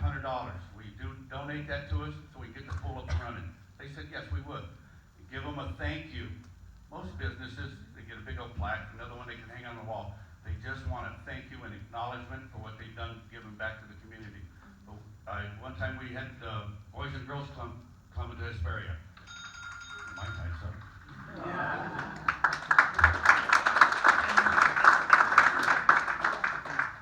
Okay, now this was for our board of supervisors. As a supervisor for this area, how would you address increased crime and limited law enforcement resources? Yes. So I think we need to first address the broken relationship between the police and, in our case, the sheriffs and the residents, right? There is no longer a mutual respect there. So we need to start looking at programs that are going to do positive policing, build that relationship so that you know Captain so-and-so, so that it lowers your wants, right? I remember back in the day, because I'm so old, when the captains and the sheriffs lived in the neighborhoods. And so you were able to say, my next door neighbor is Captain so-and-so, and it kind of deterred you from doing crime. But we also need to hold our sheriffs accountable for their actions as well. I think we need to stop allowing them to police themselves. If they have an accusation or they're being accused of something, we need to have a third party investigate that situation. We need to make it so that the people can trust that the outcome of these investigations are fair and impartial. I also believe that we need to implement better training for our sheriffs. There's a huge issue. Thank you. I'm getting better and better. I got more and more people, going overtime, so that's good. That's good. I want to be able to address real quickly, real fast about the veteran in the hospital, the VA hospital. I'm retired from the Army. I'm under TRICARE. There's a contract. I can go to any hospital. I can choose my doctor. I can choose my hospital, and TRICARE will pay for that. I don't see no reason why the Veterans Administration will not be able to do some kind of contracting, especially with an area that's difficult as ours, and it's hard to be able to get down the hill. So that's one. On the student thing, I wanted to just very briefly say that as well, that we have brought Campfire Boys and Girls up here. We had Boys and Girls up here. We try to bring the YMCA up here. It's been some programs, we need them bad, and we gotta find a way how to be able to find the resources. And, but in reference to law enforcement, we have established an advisory for the San Bernardino County Sheriff Department. As a region, we meet with the sheriff. Those that are serving, which in the high desert, there's like 30, 40 of them. We are like ambassadors. Anything that that we know is happening in the community. Ours is to be an ambassador between law enforcement and that community to make sure that we're building a relationship. And we need a lot of work, to continue. I serve with the San Bernardino County District Attorney's Office right now on reform justice. Okay, so thank you.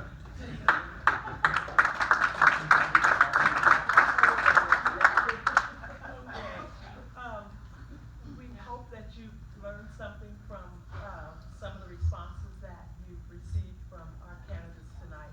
And we're going to give each of them one more opportunity to explain either some of the questions that we asked, to respond to them, or to give you some additional information that they would like for you to have. And how much time? And they're only getting 1 minute for closing remarks. Okay, we started over here before, so we'll start over here this time.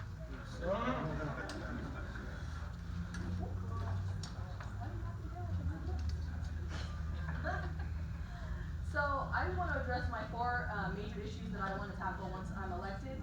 First is the homelessness that I kind of touched on in the beginning. I want to audit those nonprofits. That was one of the questions that was, I think, addressed to the Senate. Those nonprofits that are getting that money need to be audited, and if they're not doing the services they promised to do, we need to take their funding and put out some RFPs and get some people in there that are going to do what they're promised to do, and so that we can change the homeless epidemic. Second, I want to get a satellite campus here in the high desert. I understand that we want a 4 university. I think we need to talk to the university, see how that works, and what I've done, and they say start with satellite, so that's how we'll start. Property tax allocation, talked about that, and also getting PLAs and CBAs for any organization that wants to operate in our community. If you want to build here, you want to operate here, you need to be giving back to my residents, be it through prevailing wages, paving roads, bringing us more sheriffs, all of those things. So again, my name is Ivana Evans for Board of Supervisors District 1, and I hope to gain your support on or before March 3rd.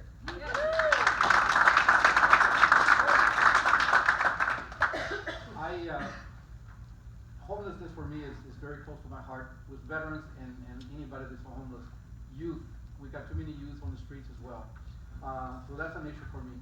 The traffic on the freeway here going down the hill and back, we've got to do something about this transportation and that traffic, and that's something that I hope to put a lot of energy into. With our youth, I've been with them. I have a High Desert Youth Alliance that I started way back in the day, giving the youth and showing them how to be able to use their voice in order to be empowered and all that. I do that now. And so those are things I want to continue to do. I want to be able to provide leadership and influence from this office to be able to hopefully work across with all the leadership across this country and across this state here, to be able to bring as much resources to be able to improve the quality of life for all families and all kids and all of the veterans, whoever lives up here. The quality of life here is great. It can be better, and we can strengthen all of this. And so thank you for the opportunity. Thank you for the opportunity with the chamber, and God bless each and every one of you. Thank you. So I want to take this opportunity to educate a lot of the voters. I've realized that a lot of them don't understand how the voting works, and so I actually brought this booklet. When you receive this booklet in the back, you get to go vote in that area. If you go vote anywhere else, you're getting a provisional ballot. You might want to stick to where you have to end up going, and if you don't, you get a provisional and it gets set in the back, and we don't know if it's going to get counted. The other thing is a lot of people get this part and they fail to sign it. If you fail to sign it, your vote's not certified as part of the election. And then the ballots look like this. A lot of individuals are voting for the first time, have not received a ballot. Esto es como se mira una boleta. Quiero usar estos 30 segundos para mostrarle, básicamente, y educarle lo que está sucediendo.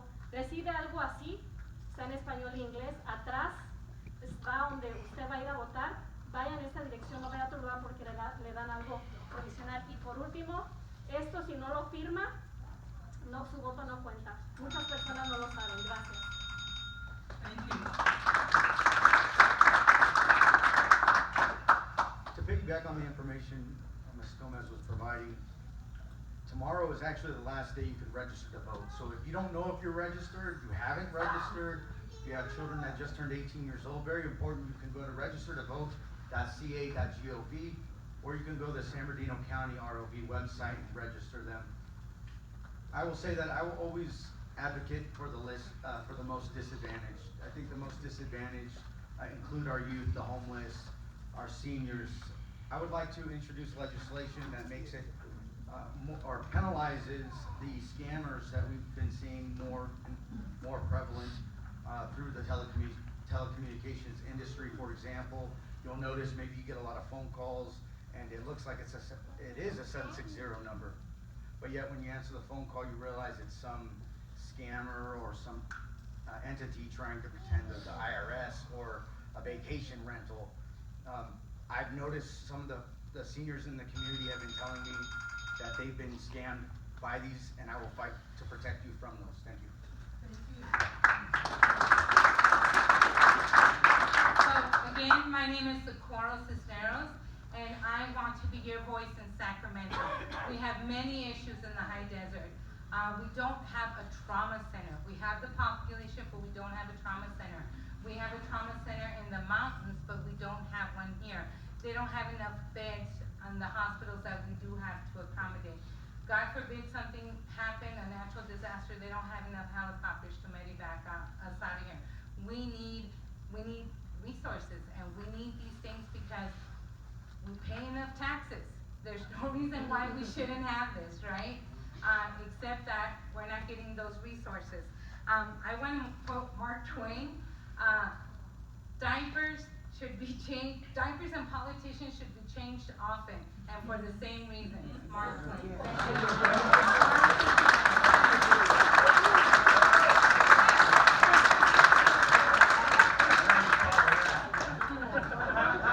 Yeah, my name's Roger LaPlante. I'm running for the 33rd Assembly District. Homelessness, like you heard before, is one of my main priorities. I want to get every veteran off the streets. It's impossible for me to see this. Combat veterans on the street walking around, they need help. We need to bring more jobs, affordable housing. We need rent control. The rents are going sky high out here. I'm Roger LaPlante again. Please vote for me. I'm on the ballot twice, and a vote for Roger LaPlante is a vote to help a veteran. Thank you very much. The theme I keep hearing over and over again, and I completely agree with it, is the homeless problem that we have throughout California. And it is a problem in the high desert, and the thing that's so encouraging is to hear that everybody up here agrees that needs to be done. I'm also hearing that for the services that we get in the high desert and through the mountain region, we don't get enough services for the taxes that we pay. So my name is Rick Herrick, and in Sacramento, I'm going to fight for us here in the high desert and the mountain areas to get what we deserve, get the respect that we deserve, because frankly, it has not happened before, and it needs to start happening now. And Rick Herrick for Assembly 33rd District, thank you very much. So as you all know, my name is Alex Walton, and if there's two things that you took away from this tonight, I hope you know that I'm a fighter and that I'm passionate, and I'll never give up on the people in this community. I want to share a quick story. When I was growing up, my neighbor behind me died at the age of 30, and I didn't understand why. It's because she grew up in Hinckley, and the water had been poisoned by Pacific Gas and Electric. And no one from that company was held criminally liable for the lives of people who are our constituents if we represent them. The truth is that through all the noise right and left, nothing is changing for normal people who are here right now. And we need someone who's going to go to Sacramento and fight for you. If you're wondering, is this just more noise? Is this just more rhetoric? No. If you want to know if I'm going to fight for you, I am. Because I am you. I've had trouble paying for gas when the gas prices went up. I've had to struggle seeing people homeless on our streets. I've had to struggle seeing students not getting what they need. We don't need more of the same. We need someone who's going to go to Sacramento, holds big corporations and politicians accountable, and is going to fight for everyone here. That's what I'll do.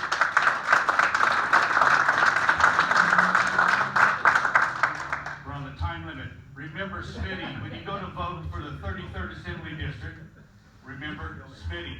On the back table I have literature, I have business cards, have my personal cell number and my personal email address. Go to joinsmitty.com. With your support, I'll get to the Assembly. I will be your voice. We're going to bring our tax dollars back to our area. We all pay too much for gas taxes. Our governor took that money, $100 million, for environmental issues. That's good. I want my road paved. I want another road going down the pass, so when it's closed with snow or a fire or a train wreck, that we can get to the services we need. Vote for Smitty for Assembly. Have a great night. Thank you for the opportunity to be here.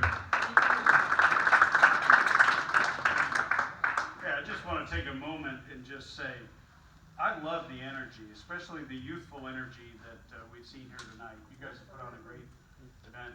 Look, I'm Tim Donnelly. You might have known me as your assemblyman. I'm running for Congress. You might have seen my name on TV lately. How many of you have seen the ads that are calling me a criminal, right? A career criminal. Well, the only time I've spent behind bars is as a leader of a prison Bible study. And so I just wanted to put that to rest, because you know, sometimes people run out of ideas and they run out of their own policies, and all they want to do is trash you and smear you. The bottom line is, I owned a business.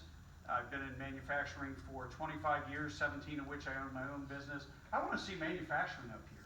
I want to see government get out of the way so that we have the money to pave our roads, because we have so much traffic going to work. So jobs. Godspeed. I'm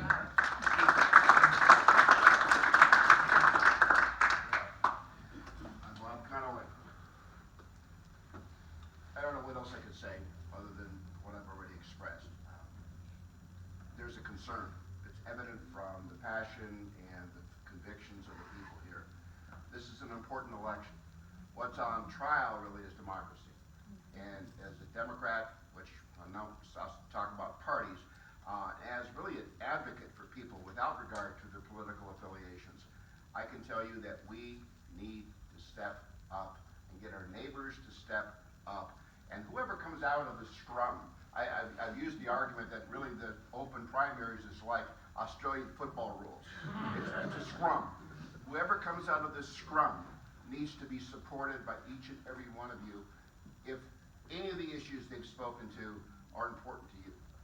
And I'm running because I believe that the issues I stood for 20 years ago are still on the table and need to be addressed. So vote for Bob Conaway if you're inclined to do that. Thank you.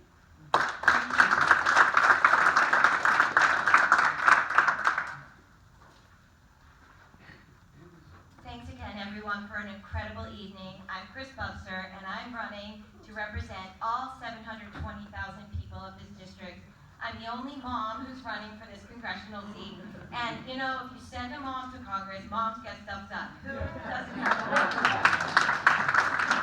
But I take it very seriously. Look, we need to make sure all 720,000 people in this district have access to quality, affordable health care. We need to make sure that our working families have the opportunity to have a living wage that lets them educate their families and retire with dignity. We need to make sure that we are harnessing the wind and sun in the high desert, but to keep it in the high desert, so that we are bringing the kinds of jobs, tech jobs, data centers, manufacturing, whatever that may be, so that people don't have to commute out of our district, because people choose to live in the 8th Congressional District for a number of reasons, and we deserve the kinds of resources and protection that all citizens have. Thank you so much.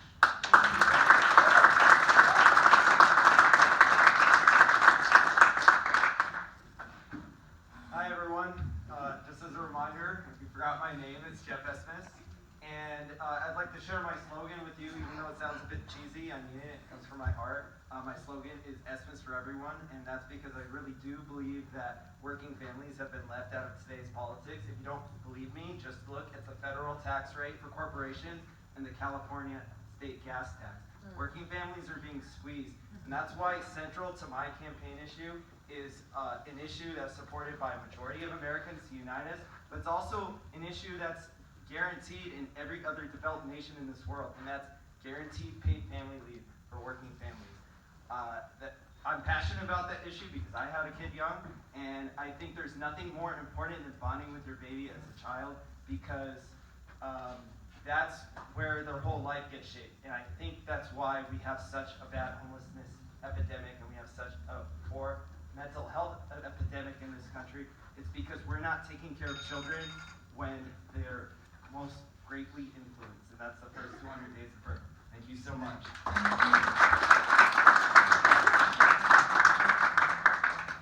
Again, my name is James Ellars. Again, I want to thank everybody for putting this on. It's been awesome. One reason I decided to run for Congress is because we have a lot of problems in our communities that we need solved. Inequality is at a 50-year high.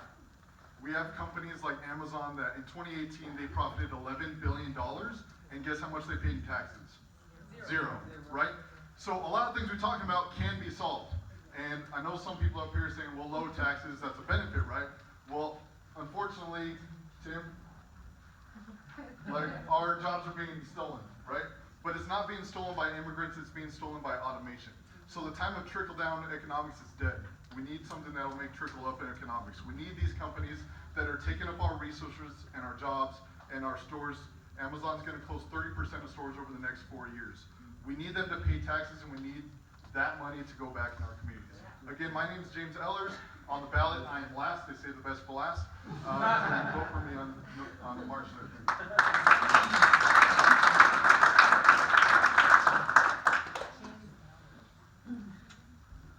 Ladies and gentlemen, it's been an incredible honor to represent you in the Assembly for the last 6 years. And let me tell you that I'm really grateful that all of these fine people are seeking to fill the seat that I've held for the last 6 years. It gives me a lot of confidence that whoever you choose is going to do a good job representing you, and I think that's a great thing.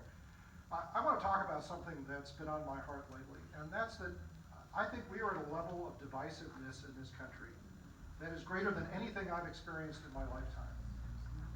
I mean, when did we get so broken? I think we've forgotten that we're all supposed to be on the same team, that even if we disagree with each other, we want the best for our children. We want to leave our country a better place. I think that I can help. I have passed more legislation in the last 6 years than any other member of the Inland Empire delegation, and the way that I did that is by forming coalitions and reaching across the aisle, because I'm in the minority. The only way to get legislation passed is to get a like-minded group of people together and sit down and talk about the things we all can agree on. That's what I would like to do for you in Congress. I would appreciate and be honored with your vote on March 3rd.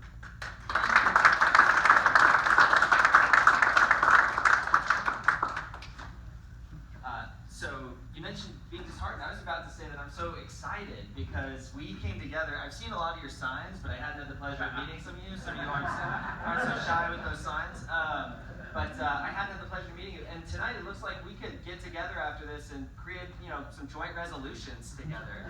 We all agree on a number of things and want to fix things, and we all are here for that. And I'm excited about that. And don't we need more of this right here? Yeah. So we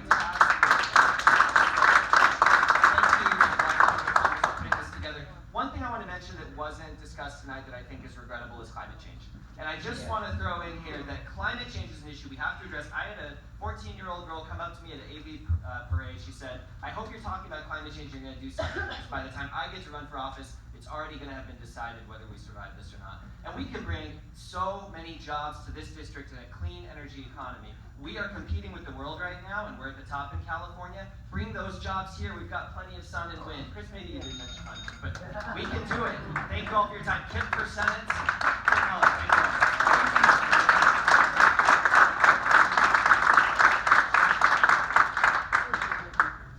The 6 E's on which I stand: education, environment, economy, equality, efficiency, and excellence. Your typical politician promises what they will do and often do not deliver. I'm not the typical politician. I promise you who I will be. I will be compassionate, that is love in action. I will be engaged. I will be reasonable. I will be accessible. I will be truthful. And I will be excellent, that is to get better each day. If you want no longer to be the overlooked, forgotten region of the high desert, then vote Dana Lamont, retired administrative judge.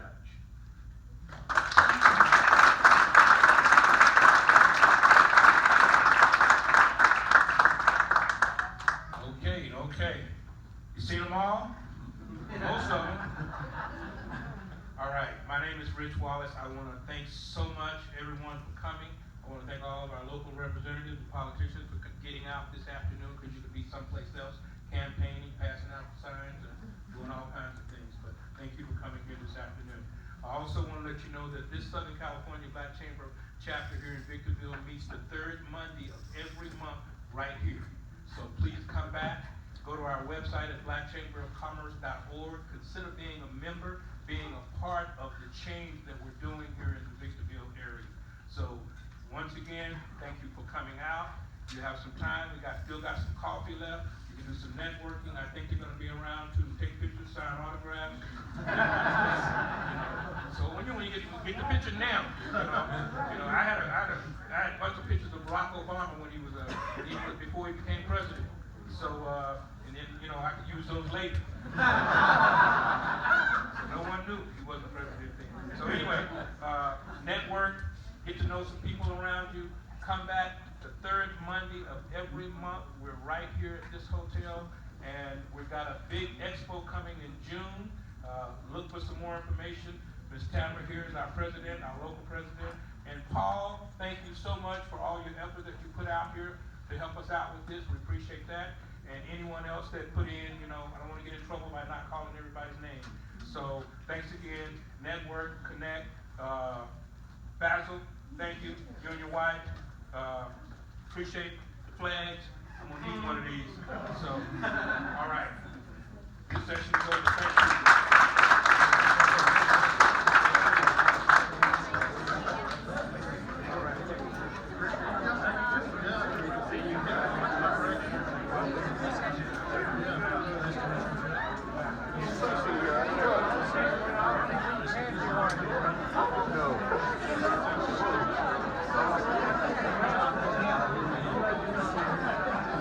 That was about good.